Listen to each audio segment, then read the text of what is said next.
Vamos lá, moçada, dando continuidade à história de Rondônia. História de Rondônia é matéria aí, ponto chave do edital. Lembrando que são 10 questões, embora tenha uma valoração menor aí na nota, tem mais questões aí, comparando até com direito penal militar aí, que só tem 5 questões, né, se conforme previsão do edital. Então, verificamos aí a intervenção federal, a última aula de intervenção federal na Estrada de Ferro Madeira Mamoré, né? Como as coisas acontecem, né, paralelas, né? Essa divisão é didática. Vamos ver agora a criação do Território Federal do Guaporé.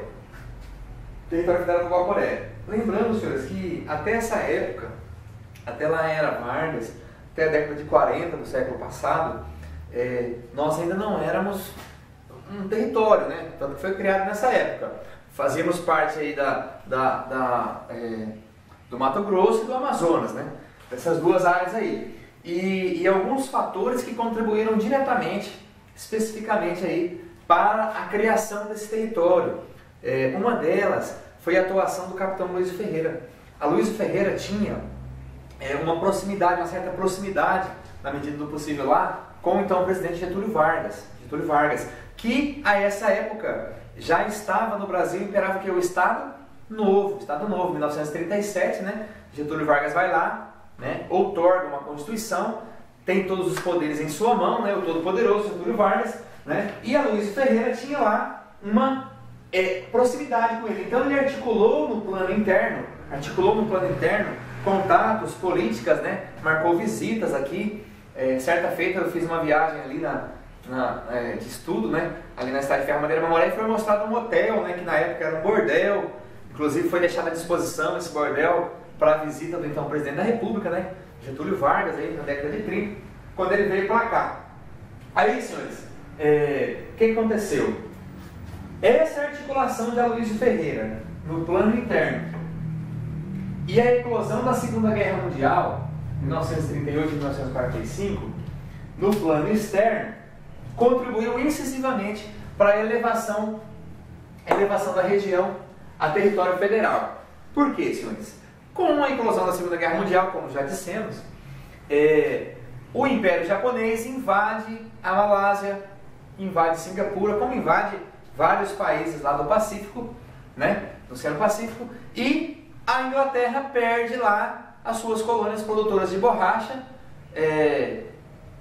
Como consequência, aí, os países europeus e os Estados Unidos têm lá uma carência grave, né, dessa matéria-prima látex. Surge então o advento do segundo ciclo da borracha, matéria que nós vamos estudar agora na sequência, né? O segundo ciclo da borracha, por conta dessa invasão japonesa, né, há uma necessidade dos mercados europeus, do mercado norte-americano, em que não falte borracha, inclusive para a guerra, para o esforço de guerra, né? A borracha era utilizada em larga escala na indústria automobilística, na indústria aeronáutica, né? Na indústria mesmo, como impermeabilizante, e entre outras aplicações. Então não poderia faltar essa matéria-prima, em especial por conta da condição de guerra. Por causa disso, senhores, os Estados Unidos e o Brasil assinaram um novo tratado, em 1941, o chamado Tratado de Washington. O Tratado de Washington já caiu em questões, senhores, do vestibular da UNIR, né? O Tratado de Washington, ele se presta a transformar a Amazônia em uma área de guerra. Ele transforma a Amazônia em uma zona de guerra. Por conta disso, desse novo apogeu, necessitou em larga escala de mão de obra. Então foram cooptar lá, né, trabalhadores no Nordeste. Por isso, os chamados soldados da borracha, né, tinha uma propaganda, né, do Estado, que enquanto as tropas brasileiras lutavam, né, externamente contra o inimigo, os nossos soldados da borracha lutavam aqui na Amazônia, né, para não faltar borracha para os esforços de guerra. Então, assina-se o Tratado de Washington, 1941, e são criados vários órgãos aqui na região para garantir essa produção.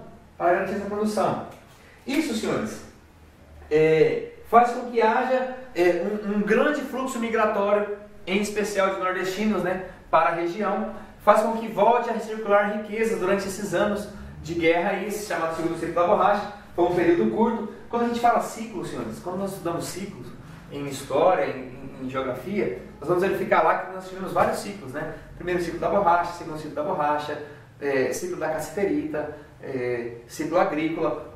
Considera esse ciclo quando praticamente toda a economia da região gira em torno de um meio de produção, né? Então, nessa época, praticamente a economia da região girava em torno de um meio de produção que era a produção do látex, né? Produção do látex. Por conta dessa situação, por conta desse momento, né? O Brasil já em guerra, em 1943, né? Estava ali já para declarar guerra aos países do eixo, né? Sendo aliado lá dos Estados Unidos, já tinha assinado esse tratado. O Getúlio Vargas ele começa a tomar medidas intervencionistas e nacionalistas, né? Ele, presidente extremamente nacionalista, né? Ele cria em 1943, aí essa data aqui é interessante, né? 1943 é criado o Território Federal do Guaporé. Como ele criou o Território Federal do Guaporé, senhores, ele também teve bancada, né? Aqui tinham, né, representantes e tal. E Porto Velho foi capital. Da onde foi criado o Território Federal do Guaporé? Com terras, né, antes pertencentes ao Amazonas e ao Mato Grosso. Já vi uma questão dessa também, né? Que caiu perguntando de onde eram as terras que deram origem ao Território Federal do Guaporé. Então tá lá, terras do Amazonas e do Mato Grosso. Já finalizando aqui, né? Foram feitas poucas alterações, né? Em 1944 algumas alterações foram feitas, onde o município de Lábrea retorna para o Amazonas, e Santo Antônio das Cachoeiras, que há historiadores que dizem que já foi o maior município do mundo. Santo Antônio das Cachoeiras, né? Das Corredeiras foi o maior município do mundo, passa a ser distrito de Porto Velho, o maior município do mundo, senhores, em área territorial, né? A área territorial é enorme, né? Lábrea volta para o Amazonas e Santo Antônio do Rio Madeira passa a ser distrito de Porto Velho, né?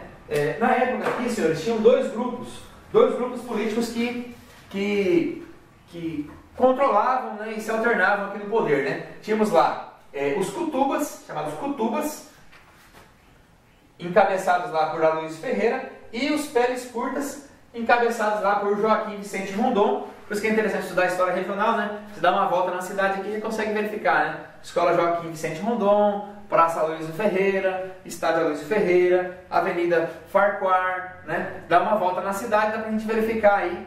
Dá para fazer uma aula de história dando uma volta em Porto Velho, né? Falei pelo estado de geografia também. Já vamos verificar quando for no estado de geografia. Então tá, pessoal. Esses dois grupos políticos, nunca vi nenhuma questão em nenhum concurso, né? Falando sobre esses grupos políticos, né? Cutubas e Peles Curtas, não vou entrar muito no mérito, mas para que saibam, né? Dois grupos políticos que se revezavam aqui na época. Outra informação importante, senhores. Aloysio Ferreira, ele foi o primeiro governador do Território Federal do Guaporé, né? Ele, assim que passou a território, Aloysio Ferreira foi nomeado por Getúlio Vargas, né? Ali como governador ali, administrador do Território Federal do Guaporé. Pode cair essa questão, 1943.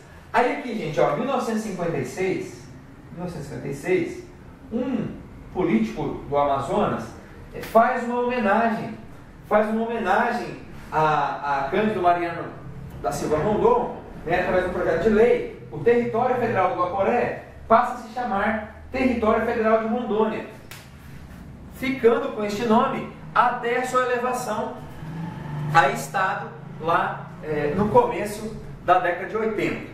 Tranquilo, pessoal? Vamos fazer mais um intervalinho. Chegamos na sequência aí. Vamos estudar a sequência lá, o ciclo da borracha, depois o ciclo da cassiterita, ciclo agrícola, e elevação a estado, e terminamos aí, encerramos a matéria, mais 4 aulas e encerramos a matéria de História de Rondônia.